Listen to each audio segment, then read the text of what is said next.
Magandang araw sa ating lahat mga boxing fans saan mang panig ng mundo. Ang bakbakan o labanan na ating tatalakayin ngayon, ito ay sa pagitan ni Harry Scarf kontra Conor Walker. Paglalabanan po nila ang BBBOFC British Welterweight title at ang Commonwealth Boxing Council Welterweight title. So dalawang regional title belt ang nakataya dito sa kanilang bakbakan. At sa bakbakan na ito, ang fight schedule naman ay January 25, 2025, nagaganapin po sa Nottingham Arena, United Kingdom. Kung di po tayo nagkakamali, itong Nottingham Arena kung saan. At sa bakbakan na ito, tayo po ay maghahayag ng sarili nating fight prediction, comparison, analysis, na kung saan doon pa po lamang sa ating gagawing comparison, detalyado po na inyong malalaman kung saan niya ba naging llamado, saan niya ba naging dihado, itong magkabilang panig. Oo. At doon din ninyo malalaman ang pagkakaiba ng dalawang maglalaban.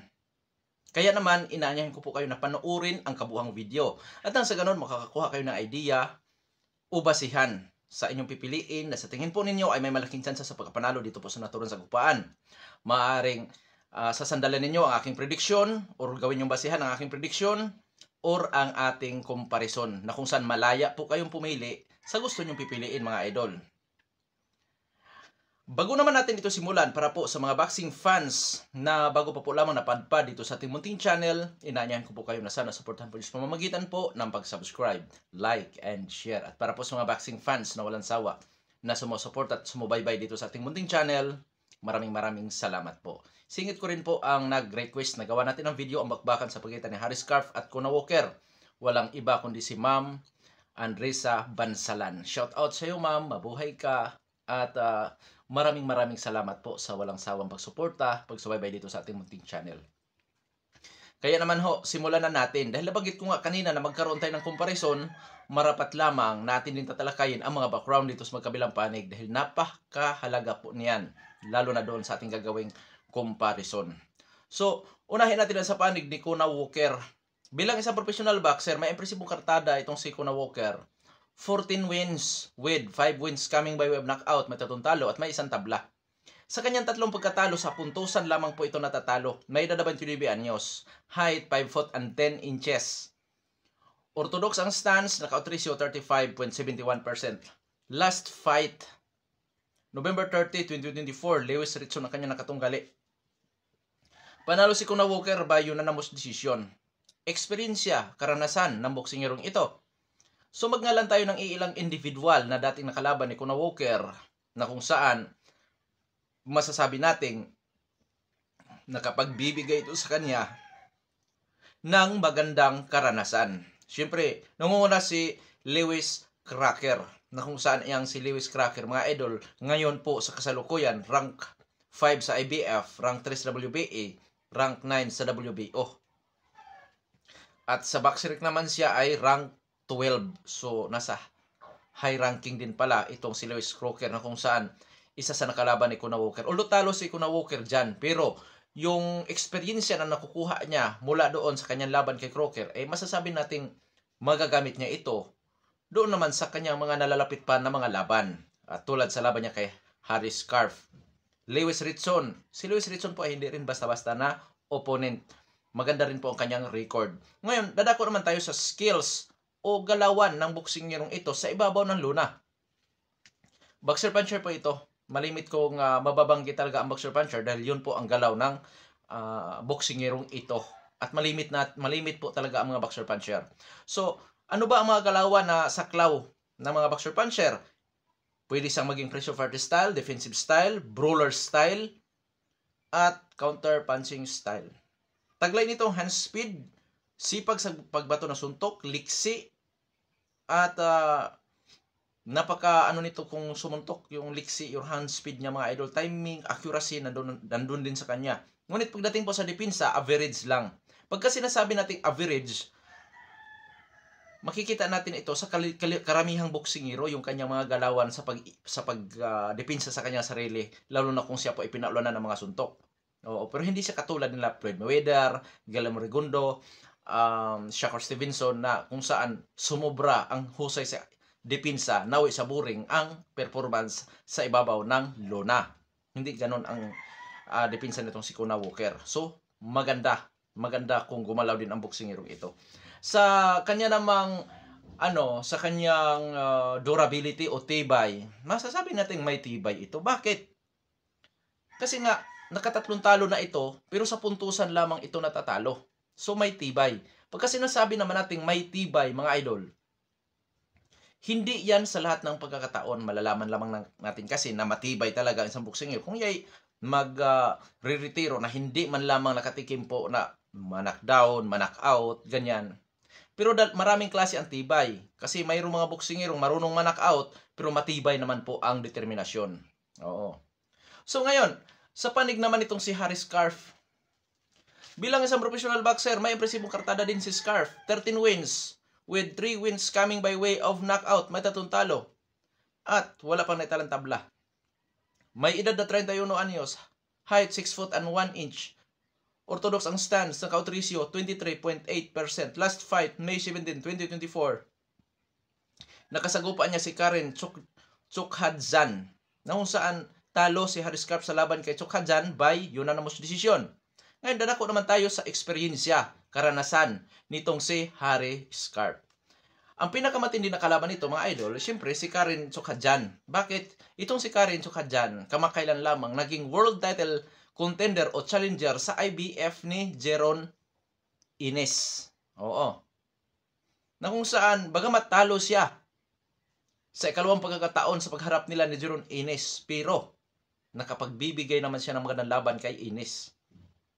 Oo. Kaya kung nagkataon lang na mataas ang knockout ratio nitong si Chokhadzhan, di pa nakakatiyak si Ines. Yung tipong iindahin din ni Ines ang suntok, kaso nga lang kaya ni Jeron Ines na saluhin ang mga suntok nga nitong si Chokhadzhan. Hindi naman kilalang knockout artist kasi si Chokhadzhan.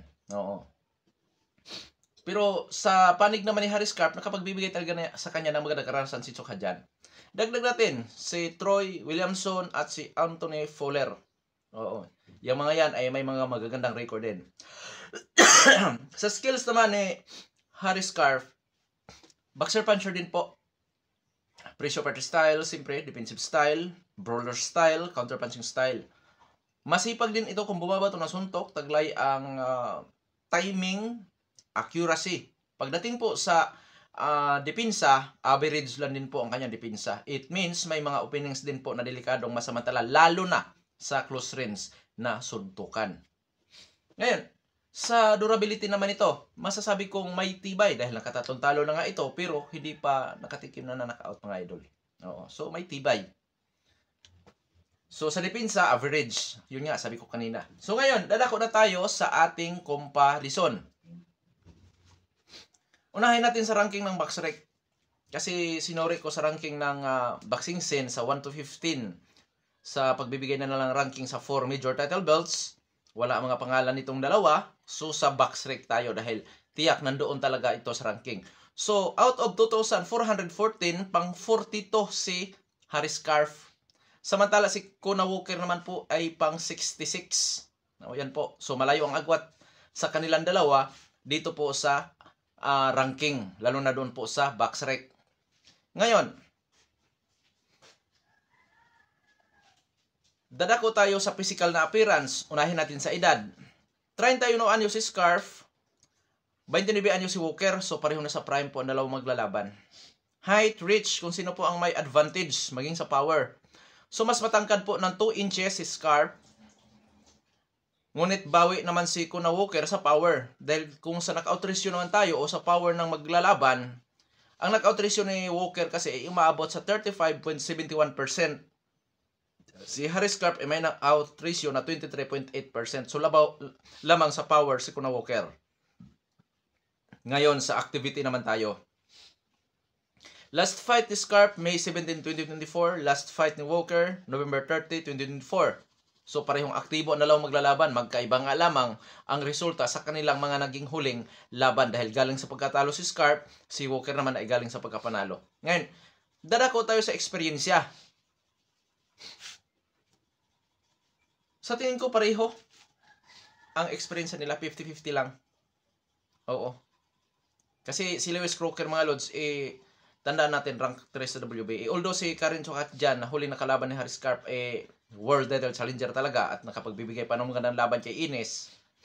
Pero masasabi nating hindi naman siya ganong top contender noong naglaban sila ni Ines. Either sa tingin ko or sa pagkakaalam ko, rank 6 siya sa IBF ni Ines noong naglaban sila. So halos 50-50 lang sa experience ang maglalaban. Sa skills, parehong boxer, puncher.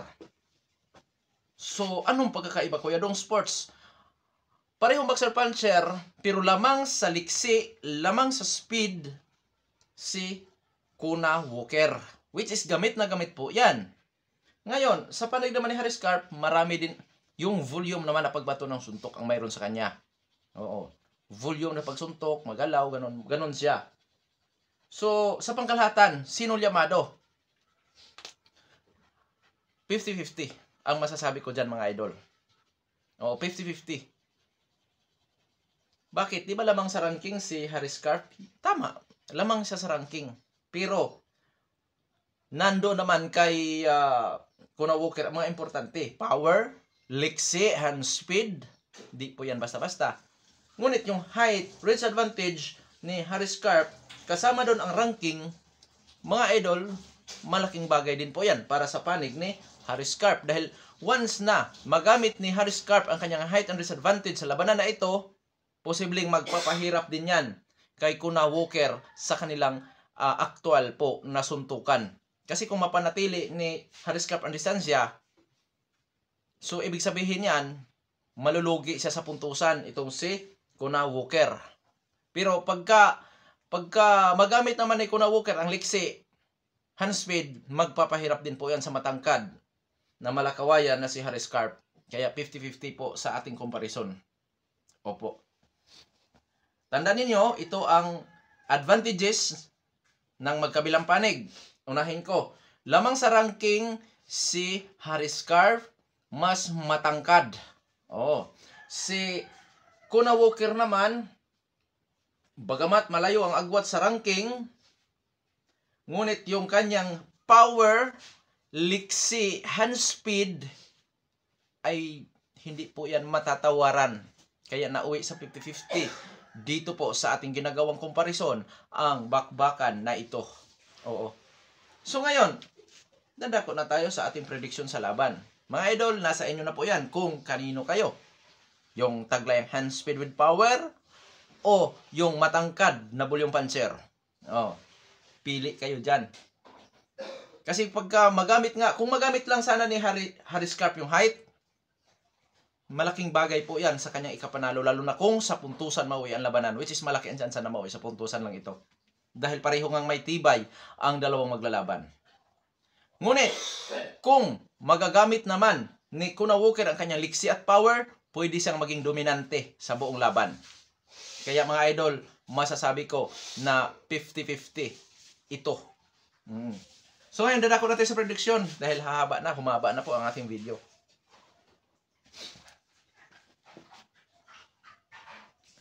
So, dito na tayo. Prediction. Hirap pumili Yung height and reach advantage with volume na pagbato ng suntok o yung liksi, hand speed with power nitong si Kuna Walker. Okay, prediction ko po, Kuna Walker by unanimous decision or split decision. At dito, kahit na labanan ito ng hindi knockout artist, may tendency pa rin naman na mawi sa knockout ng laban. Pabor pa rin ako dito kay Kuna Walker na mananalo by unanimous by knockout or technical knockout gamit ang power, which is nakakalamanga ito, at yung kanyang hand speed. Yan po ang aking prediction sa laban. Dahil sa 50-50 ito mga idol, sa panig naman itong si Harris Carp, gamit ang kanyang height and disadvantage, gamit ang volume na pagbato ng suntok, posible niya makuha din ang panalo by unanimous decision or split decision. Oo. At siyempre, given na rin ang knockout. Dahil pagka mabugbog niya itong si Kuna Walker, imposibleng, or kung ma-outbox niya itong si Kuna Walker, imposibleng walang iindahing pinsala po yan. Na kung saan may tendency na makuha nga ang panalo by technical knockout, mga idol. So, Ngayon, sa panig ni Kuna Walker, kung makuha niya ang knockout, mga anong round kaya Kuya Dong Sports? Sa tingin ko mga idol, nasa mga later rounds. Mga kaya 12 rounds ito, siguro nasa mga 9 to 12. At sa panig naman ni Harris Carp, posible diyang makuha. Pag knockout din kay Kuna Walker, siguro doon din sa mga round na yan, later rounds, ito magkatalo mga idol. Kaya masasabi ko na isang magandang laban ito dahil parang boxer-puncher na lang maglalaban kung kaninong diskarte ang mangingibabaw sa laban ito. Ang height and disadvantage with volume punches nitong si Harris Carp o yung power, hand speed, liksi na galawan nitong si Kuna Walker. Kaya kaabang-abang na laban ito mga idol. Although hindi mga kilalang boksingero ang maglalaban, ngunit yung kanilang magiging performance sa laban na ito, masasabi kong isang magandang laban po, isang ma-action po ito nasa gupaan. Kaya abangan natin. Hanggang dito na lamang, ito po ang Dong Sports PH. God bless.